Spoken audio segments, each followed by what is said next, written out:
அனைவருக்கும் வணக்கம். மல்லிகை பயிரை பல்வேறு பூச்சி நோய்கள் தாக்கும்.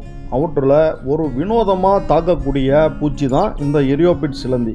குறிப்பாக முல்லை ரகங்களை வெகுவாக தாக்கும். இளம் துளிர்கள் முதல் தண்டு மற்றும் முதிர்ந்த இலைகள் வரை எல்லாத்தையும் பாதிப்புக்குள்ளாக்கும். அதிகமாக பாதிப்பின் உச்சமாக பஞ்சு போன்ற வெல்வெட் போன்ற தடிமன்கள் இலைகளில் உருவாகும்.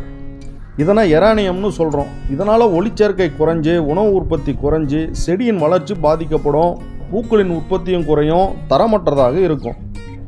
இதனை கட்டுப்படுத்த தோட்டத்தில் உள்ள களைச்செடிகளை அகற்றணும், பாதிக்கப்பட்ட கிளைகள் இலைகளை நீக்கணும். வெட்டபிள் சல்பர் எனும் நனையும் கந்தகத்தை 1 லிட்டர் தண்ணீருக்கு 2.5 கிராம் வீதம் கலந்து தெளிக்கணும். அல்லது டைகோஃபால் என்ற மருந்து 3 மில்லி 1 லிட்டர் தண்ணீரில் கலந்து தெளிக்கணும். நோய் எதிர்ப்பு தன்மையுடைய ரகங்களை சாகுபடி செய்யணும். நன்றி.